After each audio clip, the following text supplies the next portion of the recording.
So I used to think I was just lazy, like genuinely lazy. I'd sit there knowing I had important stuff to do and I'd just not do it. I'd scroll my phone for 3 hours instead of working on that project that could actually change my life. And everyone around me, friends, family, even therapists, they all said the same thing. You just need more discipline. You need to want it more. But here's the thing that's been eating at me. I do want it. I want success more than most people I know. I think about my goals constantly. I plan obsessively. I have spreadsheets, man. Actual spreadsheets for my life goals. So why the hell can't I just do the work? Well, turns out procrastination isn't about laziness at all. It's not even really about time management or discipline. I spent 2 years thinking I was broken, trying every productivity hack on the internet, buying planners I never used, downloading apps that just made me feel worse about myself. And then I discovered something that completely flipped my understanding of why we procrastinate. Something that explains why smart, driven people like us can be absolute masters at avoiding the very things we claim to want most. The real reason might actually piss you off. We're not lazy, we're scared. Here's what nobody tells you about procrastination.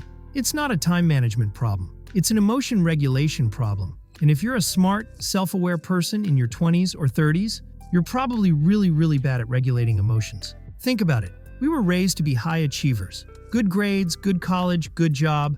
We learned to push through discomfort by just ignoring it. Feeling anxious about a test? Study harder. Feeling overwhelmed at work? Work longer hours. We became experts at bulldozing through our feelings. But here's where it gets twisted. When we procrastinate, we're not avoiding the task. We're avoiding the emotions that come with the task. The fear of not being perfect, the anxiety of being judged, the overwhelm of not knowing where to start, the terror of actually succeeding and having to live up to higher expectations. So when you sit down to write that important email, your brain doesn't think this is hard work. Your brain thinks this is going to make me feel terrible. And guess what your brain's number one job is? To keep you safe and comfortable. So it offers you an alternative. Hey, let's check Instagram instead. That's safe. That won't make us feel bad.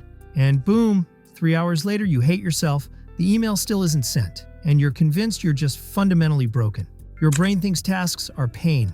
There's actually research on this. Dr. Tim Cycle at Carleton University has spent decades studying procrastination, and his findings are wild. When people procrastinate, their brains light up in the same areas as when they're experiencing physical pain, literal pain. Your brain is treating that important task like it's a threat to your survival. It's not being dramatic. It genuinely believes that working on your business plan or calling that networking contact is dangerous. Because what if you fail? What if you're not good enough? What if people judge you? Here's the kicker. The smarter you are, the better you get at creating elaborate justifications for avoiding stuff. I need to do more research first. I should wait until I have a bigger block of time. I need to organize my desk before I can focus. Sound familiar? We're not lazy. We're scared, and we're really good at disguising that fear as productivity. I spent months preparing to start my side business. Reading books, watching videos, taking notes. I felt productive, but I wasn't actually doing anything that moved me forward. I was just managing my anxiety by staying busy with safe tasks. The worst part? This creates a vicious cycle. The more we procrastinate, the worse we feel about ourselves. The worse we feel, the scarier those important tasks become. The scarier they become, the more we avoid them. Scared of my own potential. My breaking point came last year. I had this freelance project. Nothing crazy, just a proposal for a client I really wanted to work with. Should have taken maybe 2 hours to write. Instead, I spent 3 weeks getting ready to write it. I reorganized my entire computer, bought new software, even cleaned my apartment. Anything but actually writing the damn thing. I became a master of productive procrastination. I researched the client's company for hours, reading every blog post they'd ever published. I studied their competitors. I made mind maps and mood boards. I convinced myself I was being thorough, but really I was just terrified. Finally, the deadline was the next day. I was sitting there at 11 p.m. panicking, hating myself, wondering why I always do this. My girlfriend was asleep next to me and I felt like such a fraud. Here I am, supposed to be this smart, capable guy, and I can't even write a simple proposal without having a breakdown. And then I just stopped. Instead of opening my laptop, I just sat with the feeling. The anxiety, the fear, the self-hatred. I didn't try to fix it or push through it. I just felt it, and it was awful. Like physically uncomfortable, my chest was tight, my hands were sweaty, I felt nauseous. But then something clicked. I realized I wasn't scared of writing a bad proposal. I was scared of writing a good one. Because if I wrote something great and got the client, then I'd have to actually deliver great work. Consistently, for months. What if I couldn't handle it? What if I was exposed as a fraud? What if they expected me to be as good as I pretended to be? I was procrastinating because I was terrified of my own potential. How absolutely messed up is that? So I made a deal with myself. I would write the worst proposal possible, deliberately bad, just to get something on paper. And guess what happened? Once I started writing badly, the words just flowed. I ended up with something pretty decent. Got the client too. And it changed everything about how I see procrastination. Fix your emotions, not productivity. Okay, so how do you actually fix this? First, stop trying to fix your procrastination with productivity hacks. You need to fix your relationship with uncomfortable emotions instead. This is going to sound touchy-feely, but trust me, it works. Here's what actually works. Name the emotion. When you catch yourself procrastinating, pause and ask, what am I feeling right now? Not, why am I being lazy, but what emotion am I avoiding? Usually it's fear, anxiety, or overwhelm. Sometimes it's excitement that feels too intense to handle. Just naming it takes away some of its power. Second, make friends with good enough. I'm serious.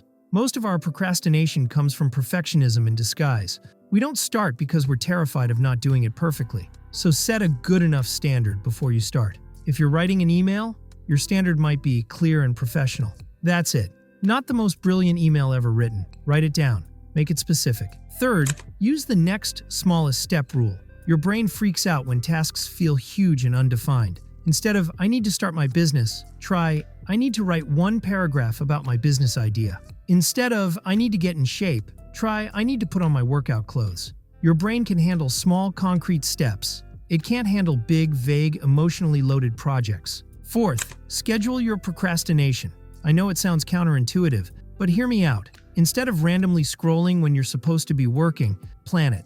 I'm going to work for 25 minutes, then scroll Instagram for 10 minutes. This gives your brain the comfort it's looking for, without derailing your entire day. You're not fighting the urge, you're managing it. Fifth, and this is crucial, start before you feel ready. Seriously, most people wait until they feel motivated or inspired to start something important. But motivation follows action, not the other way around. You don't need to feel ready. You just need to take the next smallest step while feeling scared, anxious, or overwhelmed. Last thing, be ridiculously compassionate with yourself. The voice in your head that calls you lazy or tells you you're failing. That voice is part of the problem. It's adding shame to an already difficult situation. Talk to yourself like you would talk to a good friend who's struggling, because that's exactly what you are. You're not broken, you're human. Look, I'm not going to lie to you and say I never procrastinate anymore. I still do. But now I understand what's actually happening, and that changes everything. Instead of beating myself up for being lazy, I can recognize that I'm feeling overwhelmed or scared, and I can work with that. The weird thing is, once you stop fighting your procrastination and start understanding it, it loses a lot of its power over you. It's like that friend who's always drama. Once you understand their patterns, they become way less stressful to deal with. Your procrastination isn't a character flaw. It's not evidence that you're broken or lazy or destined to fail. It's just your brain trying to protect you from emotional discomfort. And once you know that, you can start working with your brain instead of against it. So here's what I want you to do. Next time you catch yourself procrastinating, don't immediately jump into fix-it mode. Just pause and ask yourself, what am I really avoiding here? Be honest. The answer might surprise you. And if this resonated with you, drop a comment and tell me what emotion you think you're actually avoiding when you procrastinate. I read every single comment, and I'm genuinely curious about your experience. Because here's the truth. We're all just trying to figure this stuff out together. And that's exactly how it should be.